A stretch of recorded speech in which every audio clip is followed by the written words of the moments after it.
ഇന്ന് കുറച്ച് നേരത്തെ എണീറ്റു കേട്ടോ. 4 മണിയൊക്കെ ആകുമ്പോൾ എണീറ്റുണ്ട്. ബെഡൊക്കെ തട്ടി വിരിച്ച് ഒന്ന് ഫ്രഷായേ.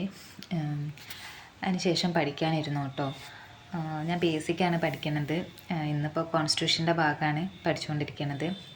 കുറച്ച് കഴിഞ്ഞപ്പോൾ ഒരു 5 മണി 5:30 കഴിഞ്ഞപ്പോഴേക്ക് അമ്മ വിളിച്ച്. അമ്മ പത്തിരീൻ്റെ മാവ് കുഴച്ച് വെച്ചിട്ടുണ്ടായിന്. ഞാനത് ഇതുപോലെ ബോൾസാക്കി.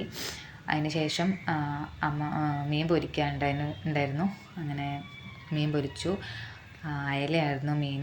അങ്ങനെ അയല പൊരിച്ചു. പിന്നെ ഞാൻ ബോൾസാക്കി വെച്ചത് പ്രസ്സിൽ വെച്ച് പത്തിരിയാക്കി ചുട്ടെടുത്ത്. അമ്മ ചോറ് വെച്ചിട്ടുണ്ടായിരുന്നു.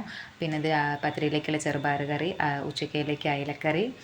പിന്നെ അമ്മയ്ക്ക് നേരത്തെ പോകണം. അമ്മ 6:30 ആകുമ്പോഴേക്ക് പോകും. പോകുമ്പോൾ ഫുഡൊക്കെ കൊണ്ടുപോകലുണ്ട്. അതുകൊണ്ട് ചോറും കറിയും വെള്ളമൊക്കെ ആക്കി വെച്ചു കൊടുത്തു. അമ്മ പോയതിന് ശേഷം ഒരു കട്ടൻ ചായ കുടിച്ചു. രാവിലെ ഒരു ചായ കുടിച്ചു.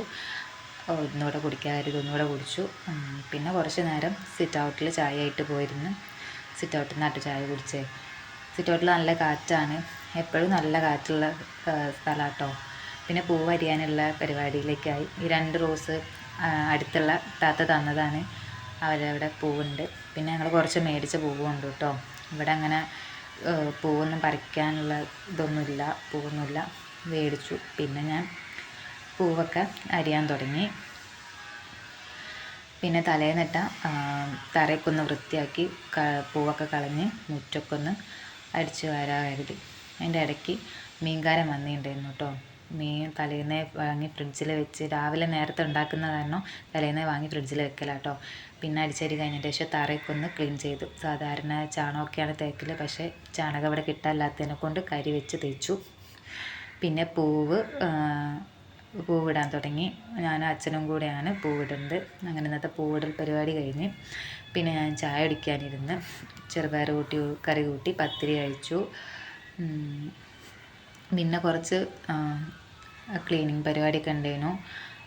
അടുക്കളയ്ക്കൊന്ന് വൃത്തിയാക്കാനുണ്ടായിരുന്നു. അടുക്കളയ്ക്കൊന്ന് വൃത്തിയാക്കി. കുറച്ച് പാത്രങ്ങളൊക്കെ രാവിലെ വെച്ച ഫുഡുണ്ടാക്കിയ പാത്രങ്ങളൊക്കെ കുറച്ച് കഴുകാനുണ്ടായിരുന്നു. അതൊക്കെ ഒന്ന് കഴുകി എടുത്ത് വെച്ചു. പിന്നെ അതൊക്കെ അടിച്ചേരി തുടച്ച് വൃത്തിയാക്കി. പിന്നെ കുളിച്ച് ഉച്ചയ്ക്കുള്ള ഫുഡൊക്കെ കഴിച്ച് കുറച്ച് നേരം പഠിച്ചു. അതിൻ്റെ വീഡിയോ ഒന്നും എടുക്കാൻ പറ്റിയില്ല.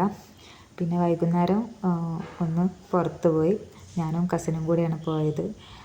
ഇത് പുഴയാണ്, കല്ലമ്പാറ പുഴയാണ്. പിന്നെ പുഴേൻ്റെ അവിടെ നിന്ന് ഞങ്ങൾ കുറച്ച് വീഡിയോസൊക്കെ എടുത്ത്, ഇതാണ് എൻ്റെ കസിന്, വീഡിയോസൊക്കെ എടുത്ത് പിന്നെ ഞങ്ങൾ നടന്നു പോയി. ഞങ്ങൾ എപ്പോഴും നടന്നിട്ട് തന്നെയാണ് പോവാറ്. ഓരോ കഥകളൊക്കെ പറഞ്ഞ് ഇങ്ങനെ നടന്നു പോവാറാണ് പതിവ്. പിന്നെ അവിടെ എത്തി മരുന്ന് മേടിക്കാനുണ്ടായിരുന്നു. അങ്ങനെ മെഡിക്കൽ ഷോപ്പ് കയറി മരുന്നൊക്കെ വാങ്ങി. പിന്നെ കുറച്ച് സാധനങ്ങളൊക്കെ വാങ്ങി തിരിച്ചു പോന്നു. ഇത് നമ്പൂതിരീസ് എന്ന് പറഞ്ഞ ഹോട്ടലാണ്, വെജിറ്റേറിയൻ ഹോട്ടലാണ്. ഇവിടെ ഈ ഐറ്റംസൊക്കെയാണ് ഉള്ളത്. നല്ല ടേസ്റ്റാണ്. ചൂടോട് കൂടി കഴിക്കണം, നല്ല രസമാണ്. ഞങ്ങൾ പിന്നെ ചൂടോടെ കഴിക്കാൻ നിന്നില്ല. ഞങ്ങൾ പാഴ്സൽ വാങ്ങിച്ചു. വീട്ടിൽ കൊണ്ടുവന്നിട്ടാണ് കഴിച്ചത്. ഇതിൻ്റെ കൂടെ ചട്നി ഉണ്ടായിരിക്കും, സാമ്പാറും പിന്നെ ഒരു ചമ്മന്തി ഉണ്ടായിരിക്കും. ചമ്മന്തി ഭയങ്കര ടേസ്റ്റാണ്. പക്ഷേ പാഴ്സലിന് ചമ്മന്തി ഇല്ല എന്നുള്ളത് പാഴ്സൽ വാങ്ങിയപ്പോഴാണ് മനസ്സിലായത്. എന്നാലും ഇത്രയേ ഉള്ളൂ കേട്ടോ വീഡിയോ.